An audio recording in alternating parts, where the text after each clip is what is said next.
Hello everyone. आज हम environment economics के शॉर्ट क्वेश्चन आंसर करने वाले हैं। तो सबसे पहले फर्स्ट क्वेश्चन हमारा पेरेटो इम्प्रूवमेंट है क्या।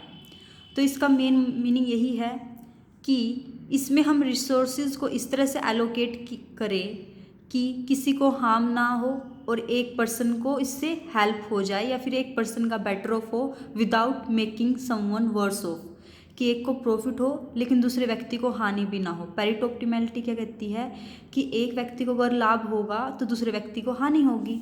लेकिन इस डायग्राम में ये हमारा एजवर्थ बॉक्स डायग्राम है, ये बी इंडिविजुअल के इंडिफरेंस कर्व है और ये ए इंडिविजुअल के इंडिफरेंस कर्व है। तो पहले ये पॉइंट होता है हमारा जहाँ पर B3 एंड A1 इंटरसेक्ट करते हैं, ये हमारा एक पेरेटो ऑप्टिमल पॉइंट है। तो पेरेटो इम्प्रूवमेंट क्या होती है कि एक को इससे प्रॉफिट हो इस पॉइंट से मूव करने पर और दूसरे को लॉस ना हो।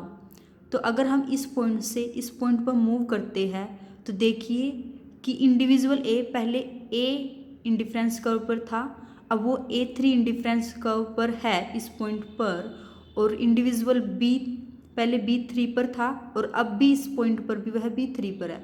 तो इस पॉइंट से इस पॉइंट तक की जो मूवमेंट है वो पेरेटो इम्प्रूवमेंट कहलाती है। नेक्स्ट क्वेश्चन है हमारा नॉन कन्वेक्सिटी क्या है। तो नॉन कन्वेक्सिटी सबसे पहले किस चीज़ से एसोसिएटेड करती है, मार्केट फेलियर की नॉन कन्वेक्सिटी है तो मार्केट फेलियर है। मार्केट फेलियर कब होता है, जब सप्लाई और डिमांड एक दूसरे के इक्वल नहीं होती है। तो इन्वायरमेंटल गुड्स के केस में इन्वायरमेंट गुड्स की जब सप्लाई और डिमांड इक्वल नहीं होती है तो ये हमारी नॉन कन्वेक्सिटी कहलाती है। तो नॉन कन्वेक्सिटी में आप एक डायग्राम बनाना जिसमें आपकी डबल पीक हो, डबल पीक वाला डायग्राम बनाना। तो अब नेक्स्ट है हमारा क्वेश्चन कि प्रॉपर्टीज़ क्या है पब्लिक गुड की। जो पब्लिक गुड्स की टू कैरेक्टरिस्टिक्स होती है वही उसकी प्रॉपर्टीज़ होती है कि पब्लिक गुड नॉन राइवल होती है और नॉन एक्सक्लूडेबल होती है। नॉन राइवलरी का क्या मतलब होता है कि अगर किसी पब्लिक गुड का हम यूज़ करते हैं तो दूसरे के लिए उसका यूज़ करने से वह ख़त्म नहीं होने वाली है। और नॉन एक्सक्लूडेबल का क्या मतलब होता है कि एक व्यक्ति के द्वारा अगर इसका यूज़ किया जाता है तो दूसरे व्यक्ति को इसके यूज़ से हम क्या नहीं कर सकते, एक्सक्लूड नहीं कर सकते, उसको उसके यूज़ से निकाल नहीं सकते हैं। अब नेक्स्ट क्वेश्चन आपका कि रिकार्डियन स्टोक्स स्कार्सिटी क्या है। इसके टू टाइप होते हैं, एक स्ट्रॉन्ग वर्जन होता है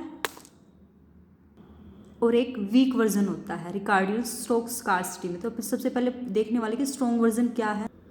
स्ट्रॉन्ग वर्जन में जो कॉस्ट होती है एक्सट्रैक्टिव, मतलब उन रिसोर्सेज को निकालने की, वो टाइम के साथ साथ बढ़ती जाती है।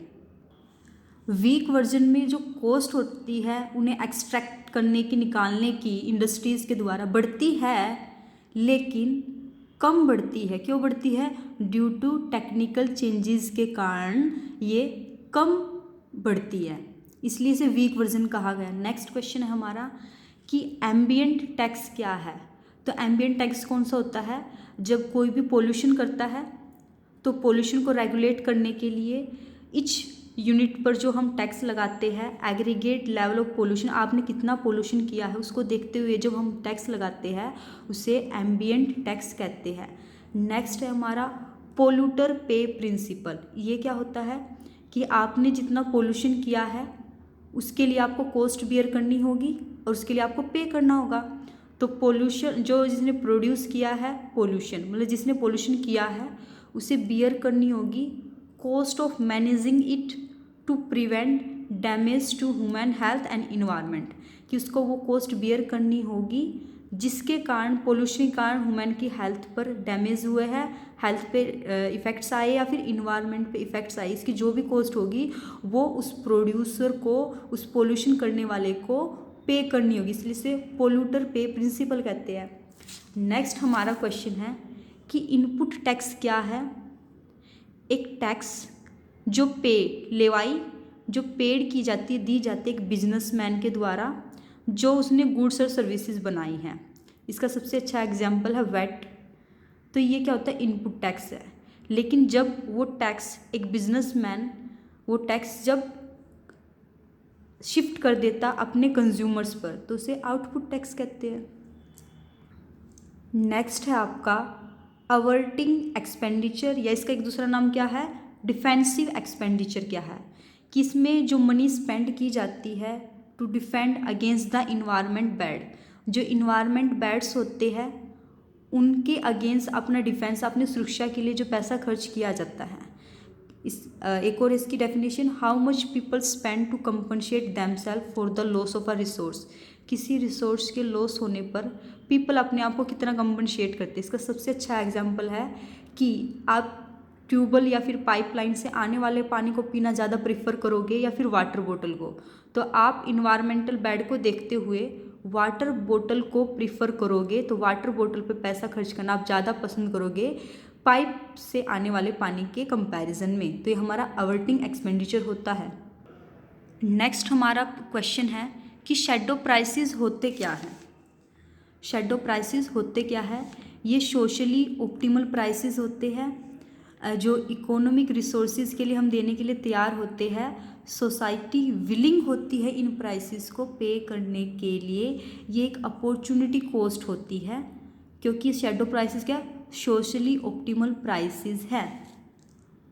एक आपका क्वेश्चन था इनोवेशन इन परमिट मार्केट्स, अगर परमिट मार्केट में इनोवेशन करती जाती है तो इसका क्या इफेक्ट रहेगा। तो ये इसका डायग्राम है, ये एमिशन रिडक्शन है यहाँ पर, और यहाँ पर प्राइसेस लिए गए हैं या फिर कॉस्ट ली गई है मार्जिनल हमारी।